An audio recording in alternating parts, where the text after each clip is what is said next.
नारायण नारायण। आज हम पढ़ रहे हैं श्री रामचरितमानस प्रथम सोपान एंड द्वितीय विश्राम। नाम ही के प्रसाद से शिवजी अविनाशी हैं और अमंगल वेश वाले होने पर भी मंगल की राशि हैं। शुकदेव जी और सनकादि सिद्ध मुनि योगी गण नाम के ही प्रसाद से ब्रह्मानंद को भोगते हैं। नारद जी ने नाम के प्रताप को जाना है। हरि सारे संसार को प्यारे हैं और आप हरि और हर दोनों को प्रिय हैं। नाम के जपने से प्रभु ने कृपा की, जिससे प्रहलाद भक्त शिरोमणि हो गए। ध्रुव जी ने ग्लानि से वे माता के वचनों से दुखी होकर सकाम भाव से हरि नाम को जपा और उसके प्रताप से अचल अनुपम स्थान ध्रुव लोक प्राप्त किया। हनुमान जी ने पवित्र नाम का स्मरण करके श्री राम जी को अपने वश में कर रखा है। अपितु नीच अजामिल गज और गणिका भी श्री हरि के नाम के प्रभाव से मुक्त हो गए। मैं नाम की बड़ाई कहाँ तक कहूँ, राम भी नाम के गुणों को नहीं गा सकते। कलयुग में राम का नाम कल्पतरु और कल्याण का निवास है, जिसको स्मरण करने से भांग सा तुलसीदास तुलसी के समान पवित्र हो गया। केवल कलयुग की ही बात नहीं है, चारों युगों में, तीनों कालों में और तीनों लोकों में नाम को जपकर जीव शोक रहित हुए हैं। वेद पुराण और संतों का मत यही है कि समस्त पुण्यों का फल श्री राम जी में प्रेम होना है। पहले युग में ध्यान से, दूसरे युग में यज्ञ से, द्वापर में पूजन से भगवान प्रसन्न होते हैं। किंतु कलयुग केवल पाप की जड़ और मलिन है। इसमें मनुष्यों का मन पाप रूपी समुद्र में मछली बना हुआ है, अर्थात पाप से कभी अलग होना ही नहीं चाहता। इससे ध्यान, यज्ञ और पूजन नहीं बन सकते। ऐसे कराल कलयुग के काल में तो नाम ही कल्पवृक्ष है, जो स्मरण करते ही संसार के सब जंजालों को नाश कर देने वाला है। कलयुग में यह राम नाम मनोवांछित फल देने वाला है। परलोक का परम हितैषी और इस लोक का माता पिता है, अर्थात परलोक में भगवान का परम धाम देता है और इस लोक में माता पिता के समान सब प्रकार से पालन और रक्षण करता है। कलयुग में न कर्म है, न भक्ति है और न ज्ञान ही है। राम नाम ही एक आधार है। कपट की खान कलयुग रूपी काल नेमी के मारने के लिए राम नाम ही बुद्धिमान और समर्थ श्री हनुमान जी हैं। राम नाम श्री नरसिंह भगवान हैं। कलयुग हिरण्यकश्यपु है और जप करने वाले जन प्रहलाद के समान हैं। यह राम नाम देवताओं के शत्रु कलयुग रूपी दैत्य को मारकर जप करने वालों की रक्षा करेगा। अच्छे भाव प्रेम से, बुरे भाव वैर से, क्रोध से या आलस्य से किसी तरह से भी नाम जपने से दसों दिशाओं में कल्याण होता है। उसी परम कल्याणकारी राम नाम का स्मरण करके और श्री रघुनाथ जी को मस्तक नवाकर मैं राम जी के गुणों का वर्णन करता हूँ।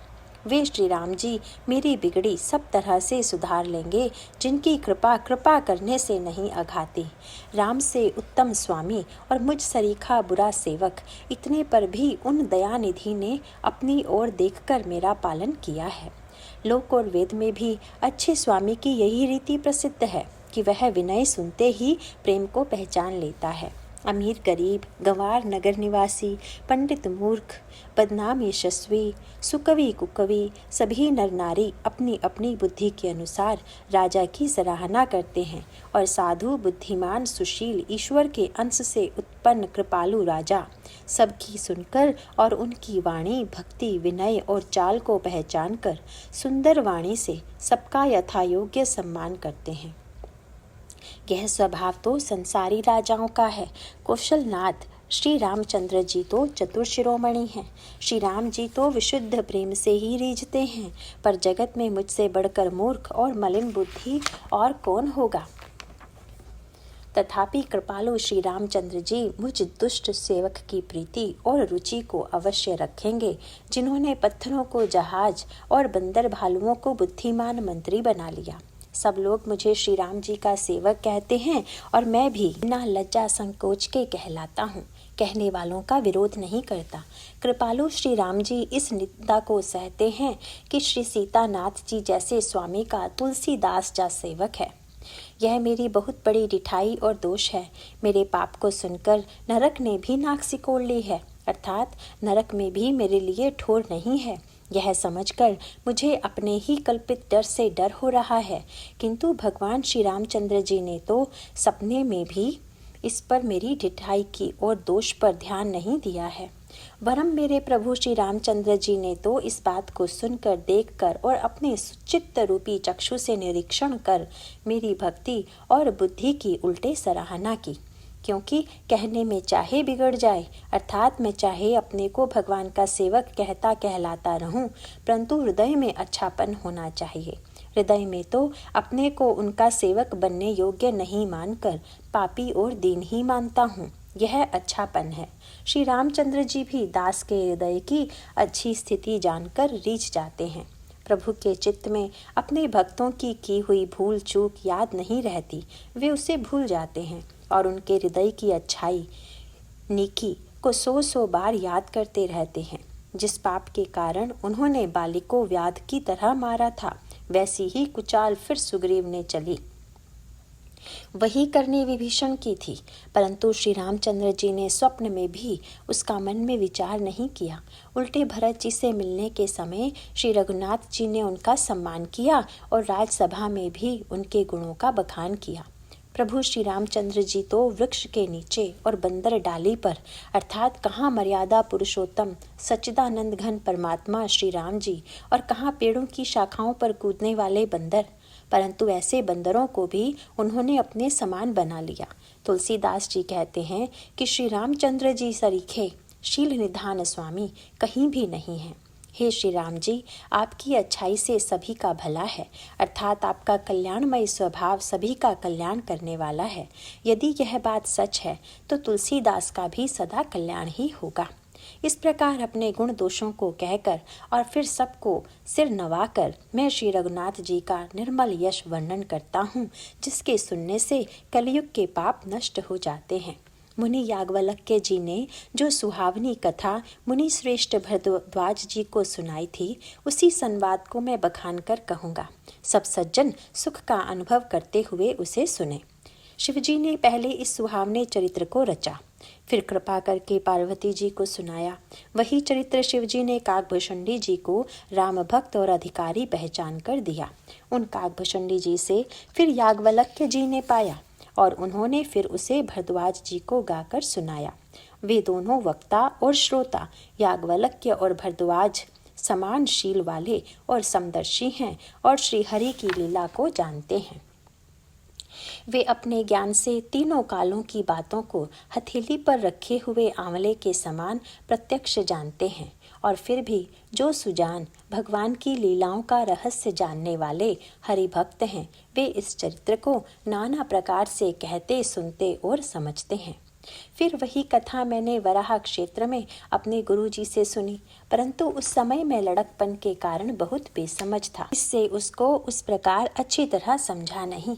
श्री राम जी की गुड़ कथा के वक्ता और श्रोता दोनों ज्ञान के खजाने पूरे ज्ञानी होते हैं। मैं कलयुग के पापों से ग्रसा हुआ महामूढ़ जड़ जीव भला उसको कैसे समझ सकता था। तो भी गुरुजी ने जब बार बार कथा कही तब बुद्धि के अनुसार कुछ समझ में आई। वही अब मेरे द्वारा भाषा में रची जाएगी, जिससे मेरे मन को संतोष हो। जैसा कुछ मुझ में बुद्धि और विवेक का बल है, मैं हृदय में हरि की प्रेरणा से उसी के अनुसार कहूँगा। मैं अपने संदेह, अज्ञान और भ्रम को हरने वाली कथा रचता हूँ, जो संसार रूपी नदी के पार करने के लिए नाव है। राम कथा पंडितों को विश्राम देने वाली, सब मनुष्यों को प्रसन्न करने वाली और कलयुग के पापों का नाश करने वाली है। राम कथा कलयुग रूपी सांप के मारने के लिए मोरनी है और विवेक रूपी अग्नि के प्रकट करने के लिए अरणी, मंथन की जाने वाली लकड़ी है, अर्थात इस कथा से ज्ञान की प्राप्ति होती है। रामकथा कलयुग में सब मनोरथों को पूर्ण करने वाली कामधेनु गौ है और सज्जनों के लिए सुंदर संजीवनी जड़ी है। पृथ्वी पर यही अमृत की नदी है, जन्म मरण रूपी भय का नाश करने वाली और भ्रम रूपी मेंढकों को खाने के लिए सर्पणी है। यह रामकथा असुरों की सेना के समान नरकों का नाश करने वाली और साधु रूप देवताओं के कुल का हित करने वाली पार्वती है। यह संत समाज रूपी क्षीर समुद्र के लिए लक्ष्मी जी के समान है और संपूर्ण विश्व का भार उठाने में अचल पृथ्वी के समान है। यमदूतों के मुख पर कालिख लगाने के लिए यह जगत में यमुना जी के समान है और जीव को मुक्ति देने के लिए मानो काशी ही है। यह श्री राम जी को पवित्र तुलसी के समान प्रिय है और तुलसीदास के लिए हुलसी तुलसीदास जी की माता के समान हृदय से हित करने वाली है। यह राम कथा शिव जी को नर्मदा जी के समान प्यारी है। यह सब सिद्धियों की तथा सुख संपत्ति की राशि है। सद्गुण रूपी देवताओं के उत्पन्न और पालन पोषण करने के लिए माता अदिति के समान है। श्री रघुनाथ जी की भक्ति और प्रेम की परम सीमा सी है। तुलसीदास जी कहते हैं कि राम कथा मंदाकिनी नदी है, सुंदर निर्मल चित्त चित्रकूट है और सुंदर स्नेह ही वन है जिसमें श्री सीताराम जी विहार करते हैं। श्री रामचंद्र जी का चरित्र सुंदर चिंतामणि है और संतों की सुबुद्धि रूपी स्त्री का सुंदर श्रृंगार है। श्री रामचंद्र जी के गुण समूह जगत का कल्याण करने वाले और मुक्ति धन धर्म और परम धाम के देने वाले हैं। ज्ञान वैराग्य और योग के लिए सद्गुरु हैं और संसार रूपी भयंकर रोग का नाश करने के लिए देवताओं के वैद्य अश्विनी कुमार के समान हैं। ये श्री सीताराम जी के प्रेम के उत्पन्न करने के लिए माता पिता हैं और संपूर्ण व्रत धर्म और नियमों के बीज हैं। पाप संताप और शोक का नाश करने वाले तथा इस लोक और परलोक के प्रिय पालन करने वाले हैं। विचार ज्ञान रूपी राजा के शूरवीर मंत्री और लोभ रूपी अपार समुद्र के सोखने के लिए अगस्त्य मुनि हैं। भक्तों के मन रूपी वन में वसने वाले काम क्रोध और कलयुग के पाप रूपी हाथियों के मारने के लिए सिंह के बच्चे हैं। शिवजी के पूज्य और प्रियतम अतिथि हैं और दरिद्रता रूपी दावानल के बुझाने के लिए कामना पूर्ण करने वाले मेघ हैं।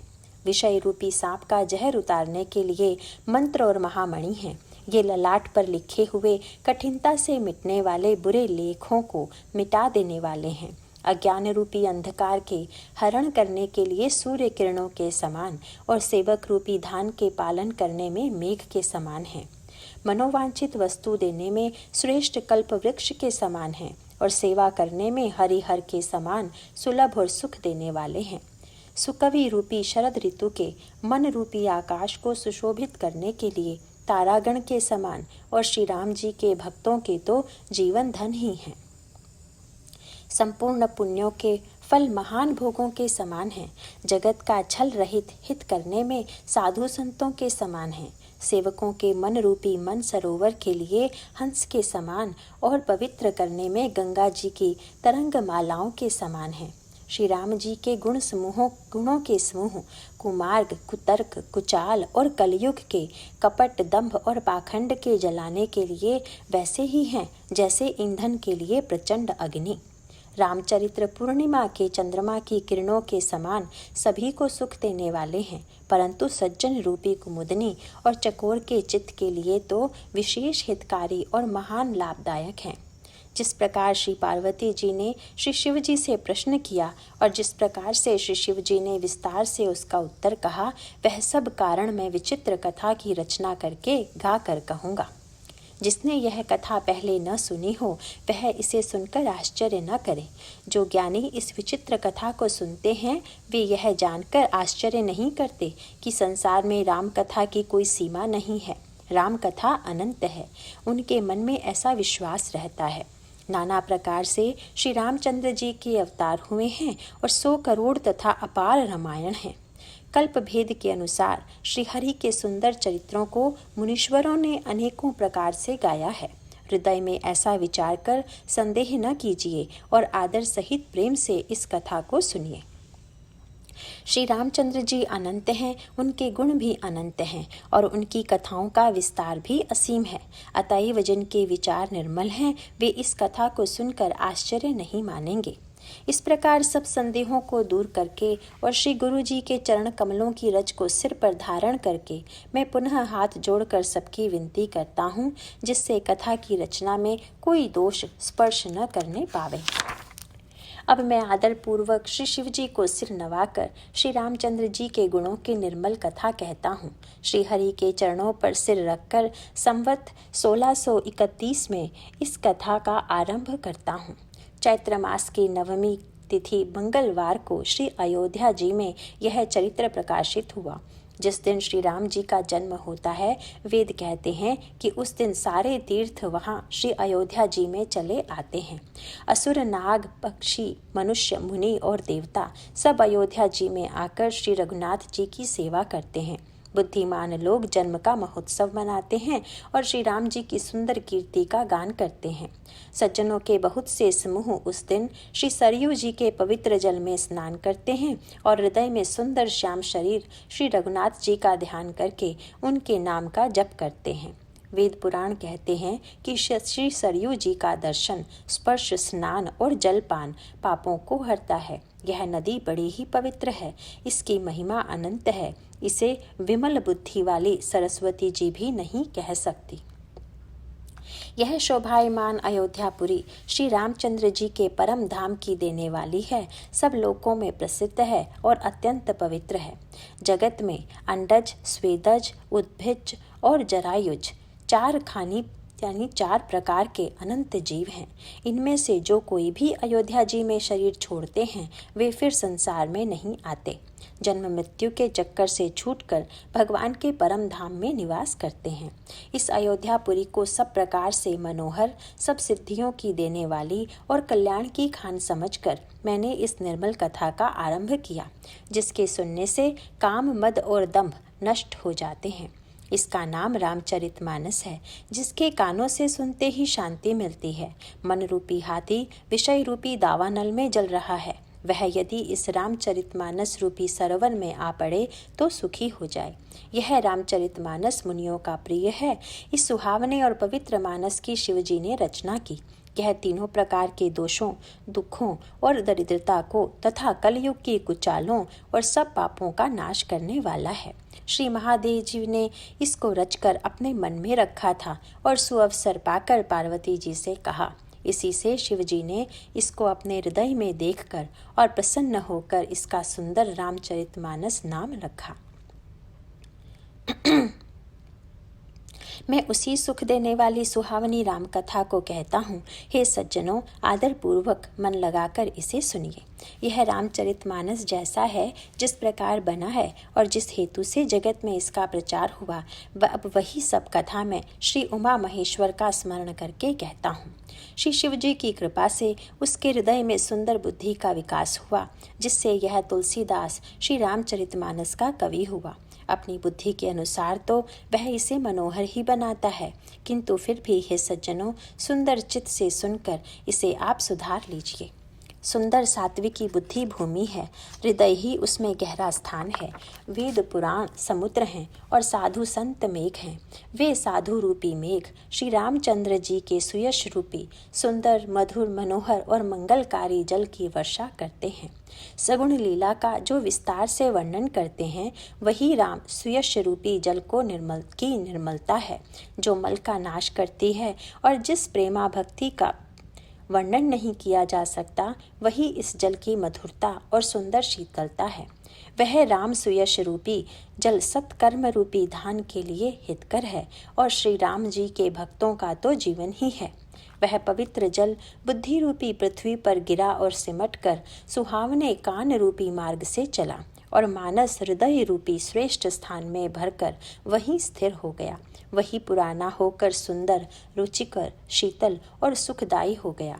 इस कथा में बुद्धि से विचार कर जो 4 अत्यंत सुंदर और उत्तम संवाद भुषुंडी गरुड़, शिव पार्वती, याज्ञवल्क्य भारद्वाज और तुलसीदास और संत रचे हैं, वही इस पवित्र और सुंदर सरोवर के 4 मनोहर घाट हैं।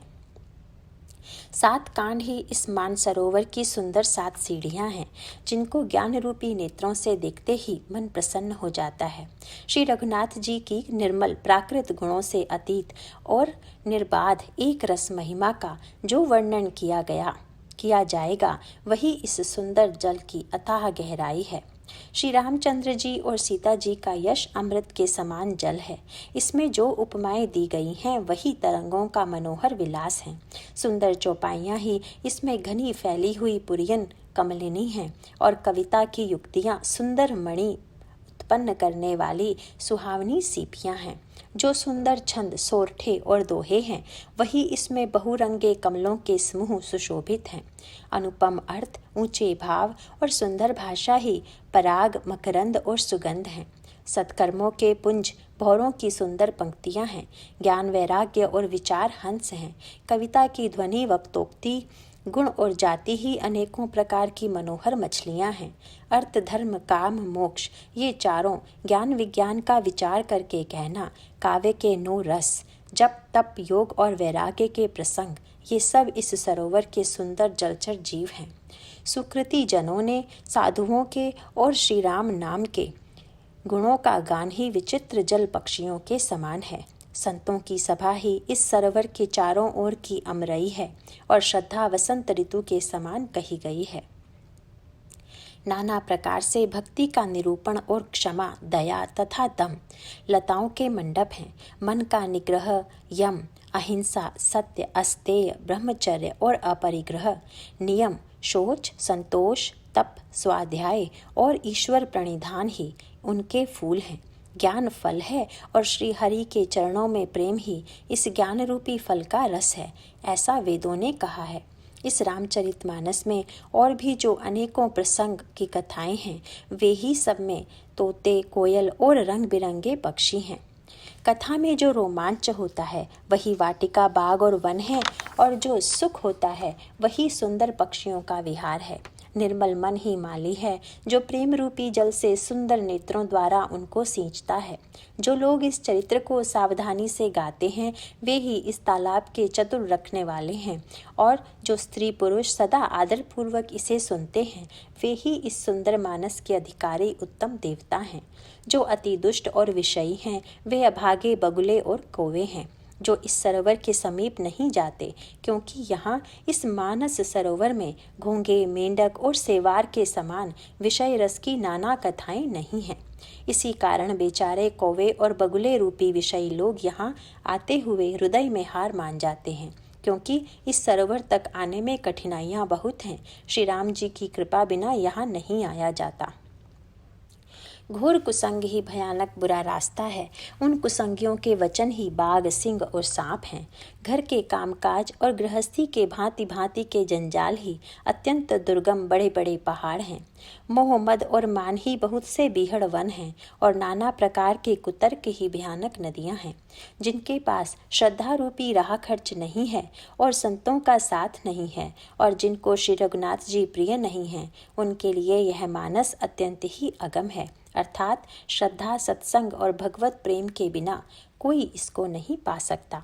यदि कोई मनुष्य कष्ट उठाकर वहाँ तक पहुँच भी जाए, तो वहाँ जाते ही उसे नींद रूपी जुड़ी आ जाती है। हृदय में मूर्खता रूपी बड़ा कड़ा जाड़ा लगने लगता है, जिससे वहाँ जाकर भी वह अभागा स्नान नहीं कर पाता। उससे उस सरोवर में स्नान और उसका जलपान तो किया नहीं जाता, वह अभिमान सहित लौट आता है। फिर यदि कोई उससे वहाँ का हाल पूछने आता है, तो वह अपने अभाग्य की बात न कहकर सरोवर की निंदा करके उसे समझाता है। ये सारे विघ्न उसको नहीं व्यापते, जिसे श्री रामचंद्र जी सुंदर कृपा की दृष्टि से देखते हैं।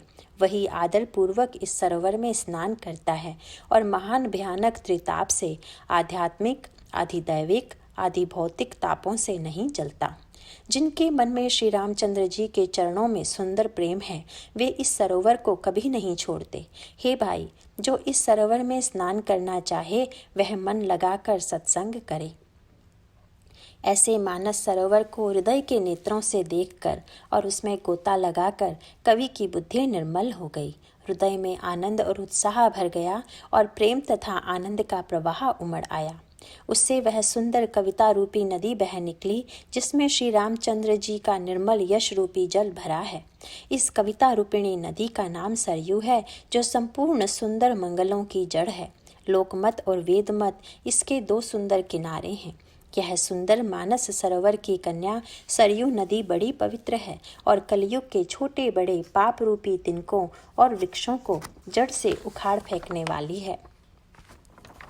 तीनों प्रकार के श्रोताओं का समाज ही इस नदी के दोनों किनारों पर बसे हुए पूर्वे गांव और नगर हैं, और संतों की सभा ही सब सुंदर मंगलों की जड़ अनुपम अयोध्या जी हैं। सुंदर कीर्ति रूपी सुहावनी सरयू जी राम भक्ति रूपी गंगा जी में जा मिली। छोटे भाई लक्ष्मण सहित श्री राम जी के युद्ध का पवित्र यश रूपी सुहावना महानद सोन उसमें आ मिला। दोनों के बीच में भक्ति रूपी गंगा जी की धारा ज्ञान और वैराग्य के सहित शोभित हो रही है।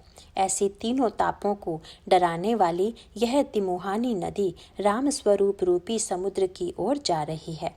इस कीर्ति रूपी सरयू का मूल मानस श्री रामचरित है और यह राम भक्ति रूपी गंगा जी में मिली है।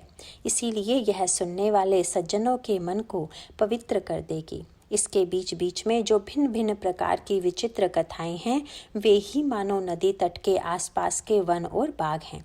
श्री पार्वती जी और शिव जी के विवाह के बाराती इस नदी में बहुत प्रकार के असंख्य जलचर जीव हैं। श्री रघुनाथ जी के जन्म की आनंद बधाइयाँ ही इस नदी के भंवर और तरंगों की मनोहरता हैं। चारों भाइयों के जो बाल चरित हैं, वे ही इसमें खिले हुए रंग बिरंगे बहुत से कमल हैं। महाराज श्री दशरथ जी तथा उनकी रानियों और कुटुंबियों के सत्कर्म पुण्य ही भ्रमर और जलचर पक्षी हैं। श्री सीता जी के स्वयंवर की जो सुंदर कथा है, वही इस नदी में सुहावनी छवि छा रही है। अनेकों सुंदर विचारपूर्ण प्रश्न ही इस नदी की नावें हैं और उनके विवेक युक्त उत्तर ही चतुर केवट हैं। इस कथा को सुनकर पीछे जो आपस में चर्चा होती है, वही इस नदी के सहारे सहारे चलने वाले यात्रियों का समाज शोभा पा रहा है। परशुराम जी का क्रोध, इस नदी की भयानक धारा और श्री रामचंद्र जी के श्रेष्ठ वचन ही सुंदर बंधे हुए घाट हैं। भाइयों सहित श्री रामचंद्र जी के विवाह का उत्साह ही इस कथा नदी की कल्याणकारिणी बाढ़ है, जो सभी को सुख देने वाली है।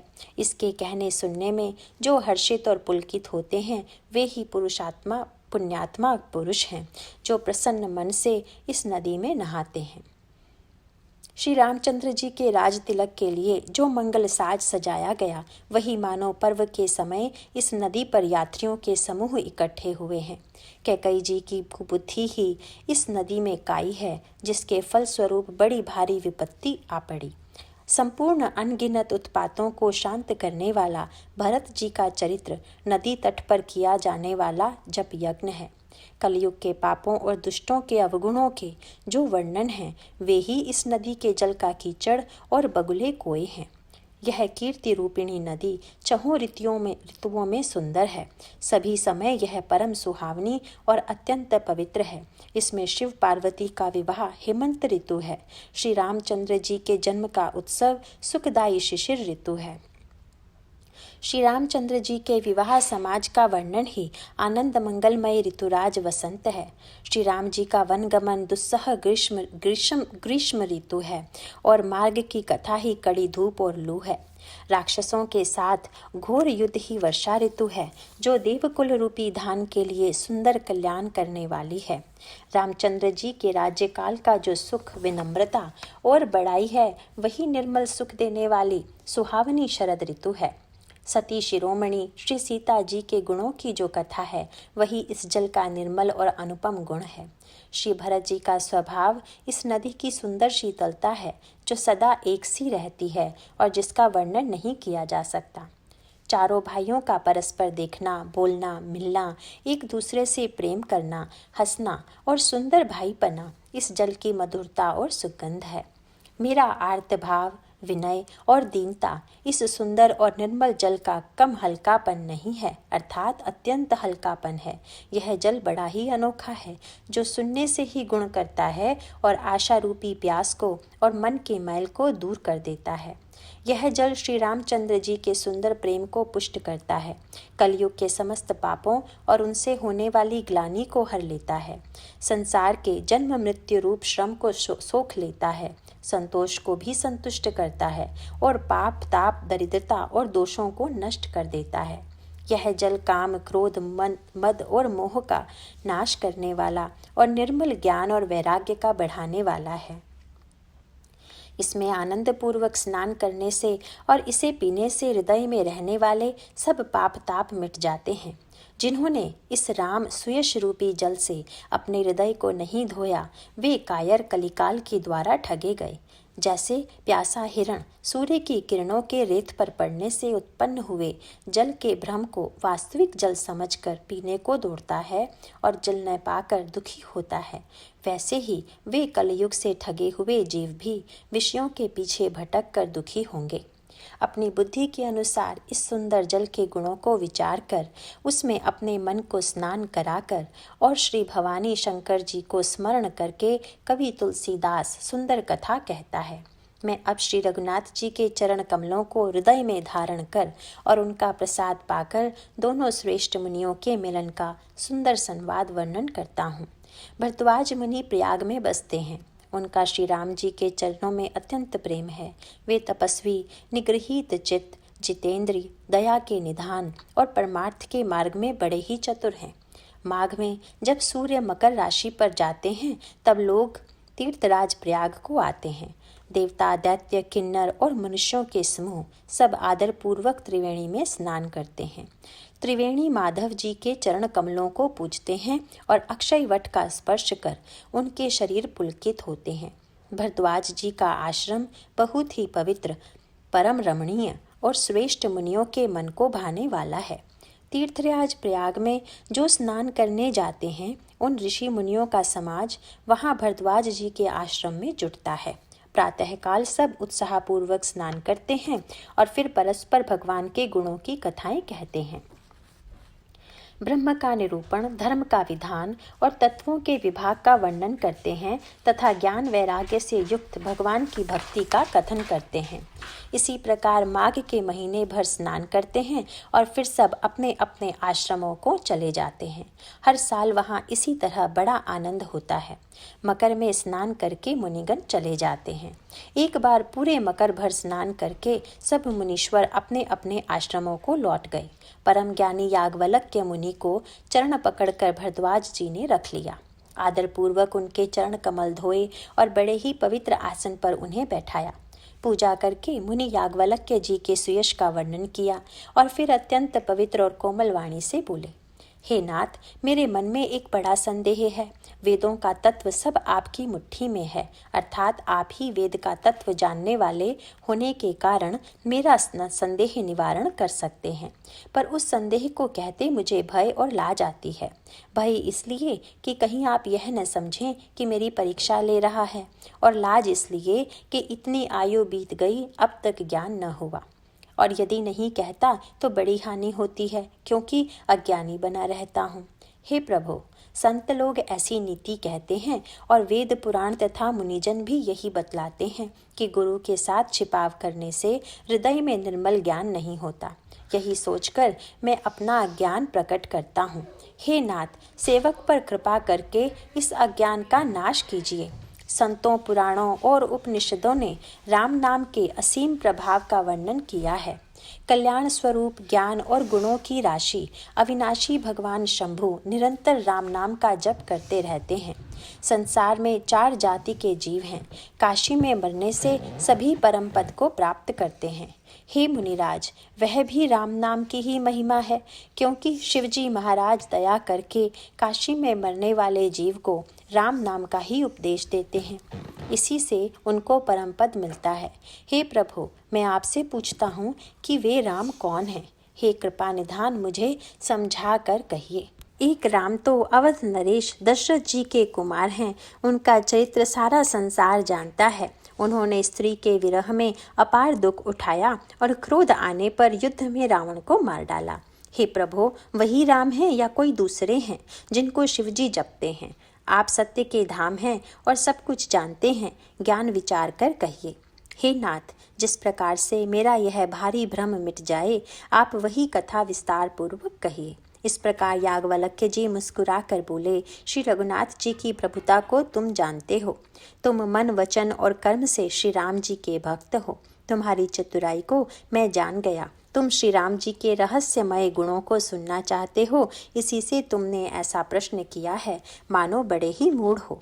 हे तात, तुम आदरपूर्वक मन लगाकर सुनो। मैं राम जी की सुंदर कथा कहता हूँ। बड़ा भारी अज्ञान विशाल महिषासुर है और श्री राम जी की कथा भयंकर काली जी हैं। श्री राम जी की कथा चंद्रमा की किरणों के समान है, जिसे संत रूपी चकोर सदा पान करते हैं। ऐसा ही संदेह पार्वती जी ने किया था। तब महादेव जी ने विस्तार से उसका उत्तर दिया था। अब मैं अपनी बुद्धि के अनुसार वही उमा और शिव जी का संवाद कहता हूँ। वह जिस समय और जिस हेतु से हुआ उसे हे मुनि तुम सुनो, तुम्हारा विषाद मिट जाएगा। एक बार त्रेता युग में शिव जी अगस्त्य ऋषि के पास गए। उनके साथ जगजननी भवानी सती जी भी थी। ऋषि ने संपूर्ण जगत के ईश्वर जानकर उनका पूजन किया। मुनिवर अगस्त्य जी ने राम कथा विस्तार से कही, जिसको महेश्वर परम सुख मानकर सुना। फिर ऋषि ने शिवजी से सुंदर हरि भक्ति पूछी और शिवजी ने उनको अधिकारी पाकर रहस्य सहित भक्ति का निरूपण किया। श्री रघुनाथ जी के गुणों की कथाएं कहते सुनते कुछ दिनों तक शिवजी वहां रहे।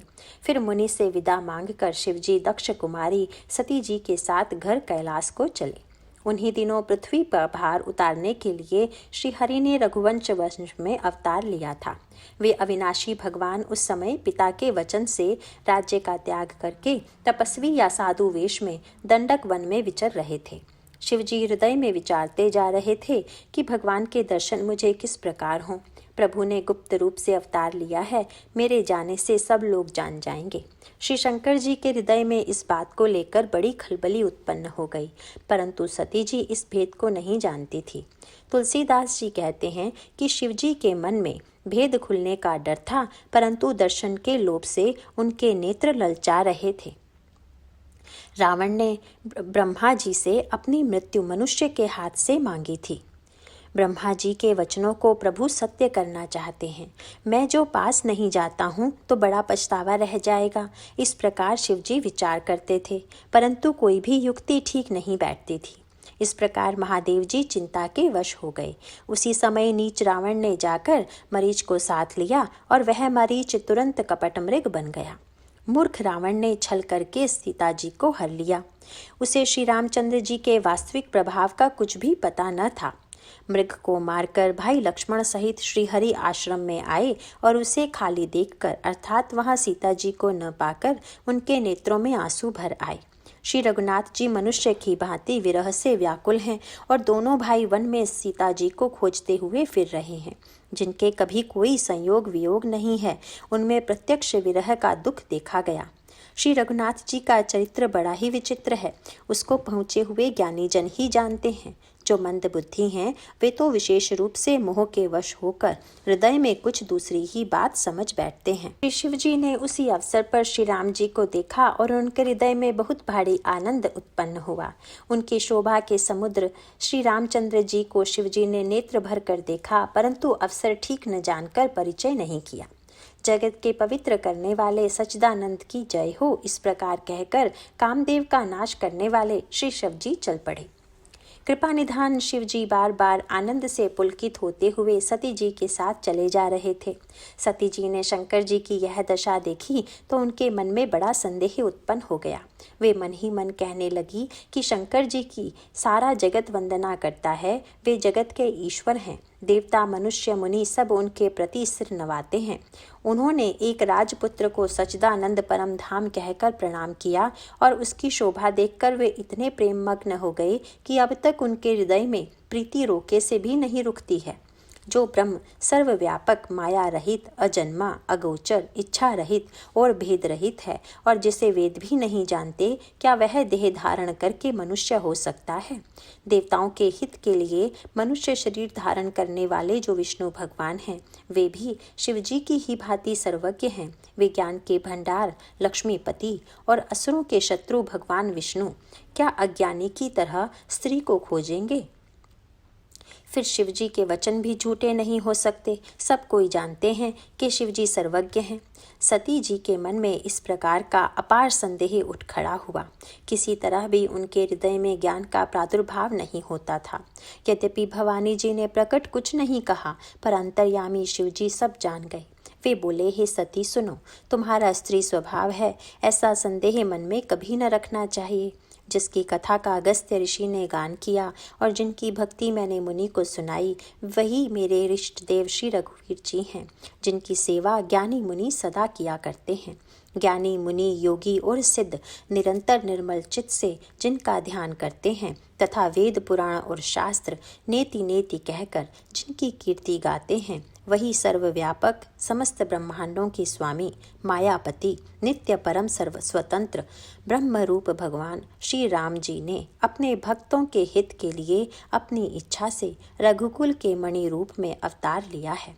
यद्यपि शिव जी ने बहुत बार समझाया, फिर भी सती जी के हृदय में उनका उपदेश नहीं बैठा। तब महादेव जी मन में भगवान की माया का बल जानकर मुस्कुराते हुए बोले, जो तुम्हारे मन में बहुत संदेह है तो तुम जाकर परीक्षा क्यों नहीं लेती? जब तक तुम मेरे पास लौट आओगी तब तक मैं इस बड़की छाह में बैठा हूँ। जिस प्रकार तुम्हारा यह अज्ञान जनित भारी भ्रम दूर हो, भली भांति विवेक के द्वारा सोच समझकर तुम वही करना। शिवजी की आज्ञा पाकर सती चली और मन में सोचने लगी कि भाई क्या करूं, कैसे परीक्षा लूं। इधर शिवजी ने मन में ऐसा अनुमान किया कि दक्ष कन्या सती का कल्याण नहीं है। जब मेरे समझाने से भी संदेह दूर नहीं होता, तब मालूम होता है विधाता ही उल्टे हैं। अब सती का कुशल नहीं है। जो कुछ राम ने रच रखा है वही होगा। तर्क करके कौन शाखा बढ़ावे। मन में ऐसा कहकर शिवजी भगवान श्री हरि का नाम जपने लगे और सती जी वहां गई जहां सुख के धाम प्रभु श्री रामचंद्र जी थे। सती बार बार मन में विचार करके सीता जी का रूप धारण करके उस मार्ग की ओर आगे होकर चली जिससे सती के विचारानुसार मनुष्यों के राजा रामचंद्र जी आ रहे थे। सती जी के बनावटी वेश को देखकर लक्ष्मण जी चकित हो गए और उनके हृदय में बड़ा भ्रम हो गया। वे बहुत गंभीर हो गए, कुछ कह नहीं सके। धीर बुद्धि लक्ष्मण प्रभु रघुनाथ जी के प्रभाव को जानते थे। सब कुछ देखने वाले और सबके हृदय की जानने वाले देवताओं के स्वामी श्री रामचंद्र जी सती के कपट को जान गए। जिनके स्मरण मात्र से अज्ञान का नाश हो जाता है, वही सर्वज्ञ भगवान श्री रामचंद्र जी हैं। स्त्री स्वभाव का असर तो देखो कि वहाँ उन सर्वज्ञ भगवान के सामने भी सती जी छिपाव करना चाहती हैं। अपनी माया के बल को हृदय में बखान कर श्री रामचंद्र जी हंसकर कोमल वाणी से बोले। पहले प्रभु ने हाथ जोड़कर सती को प्रणाम किया और पिता सहित अपना नाम बताया। फिर कहा कि वृषकेतु शिवजी कहाँ हैं? आप यहाँ वन में अकेली किस लिए फिर रही हैं? श्री रामचंद्र जी के कोमल और रहस्य भरे वचन सुनकर सती जी को बड़ा संकोच हुआ। वे डरती हुई चुपचाप शिवजी के पास चली। उनके हृदय में बड़ी चिंता हो गई कि मैंने शंकर जी का कहना न माना और अपने अज्ञान का श्री रामचंद्र जी पर आरोप किया। अब जाकर मैं शिवजी को क्या उत्तर दूंगी? यूँ सोचते सोचते सती जी के हृदय में अत्यंत भयानक जलन पैदा हो गई। श्री रामचंद्र जी ने जान लिया कि सती जी को दुख हुआ। तब उन्होंने अपना कुछ प्रभाव प्रकट करके उन्हें दिखलाया। सती जी ने मार्ग में जाते हुए यह कौतुक देखा कि श्री रामचंद्र जी सीता जी और लक्ष्मण सहित आगे चले जा रहे हैं। इस अवसर पर सीता जी को इसीलिए दिखाया कि सती जी श्री राम जी के सच्चिदानंदमय रूप को देखें, वियोग और दुख की कल्पना जो उन्हें हुई थी वह दूर हो जाए तथा वे प्रकृतिस्थ हों। तब उन्होंने पीछे की ओर फिर कर देखा तो वहाँ भी भाई लक्ष्मण जी और सीता जी के साथ श्री रामचंद्र जी सुंदर वेश में दिखाई दिए।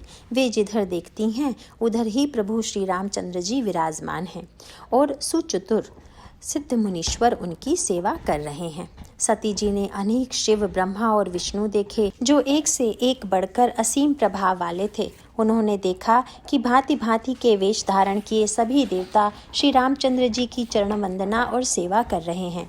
उन्होंने अनगिनत अनुपम सती, ब्रह्माणी और लक्ष्मणी देखी। जिस जिस रूप में ब्रह्मा आदि देवता थे उसी के अनुकूल रूप में वे सब शक्तियाँ भी थी। सती जी ने जहाँ तहाँ जितने रघुनाथ जी देखे शक्तियों सहित वहाँ उतने ही सारे देवताओं को भी देखा। संसार में जो चराचर जीव हैं वे भी अनेक प्रकार से सब देखे। उन्होंने देखा कि अनेकों वेश धारण करके देवता प्रभु श्री रामचंद्र जी की पूजा कर रहे हैं, परंतु श्री रामचंद्र जी का दूसरा रूप कहीं नहीं देखा। सीता सहित श्री रघुनाथ जी बहुत से देखे, परंतु उनके वेश अनेक नहीं थे। सब जगह वही रघुनाथ जी, वही लक्ष्मण और वही सीता जी। सती ऐसा देखकर बहुत ही डर गई। उनका हृदय कांपने लगा और देह की सारी सुध-बुध जाती रही। वे आंख मूंद कर मार्ग में बैठ गई। फिर आंख खोलकर देखा तो वहां दक्ष कुमारी सती जी को कुछ भी न दिख पड़ा। तब वे बार बार श्री रामचंद्र जी के चरणों में सिर नवाकर वहां चली जहां श्री शिव जी थे। जब पास पहुंची तब श्री शिव जी ने हंसकर कुशल प्रश्न करके कहा कि तुमने राम जी की किस प्रकार परीक्षा ली, सारी बात सच सच कहो। मास परायण, दूसरा विश्राम।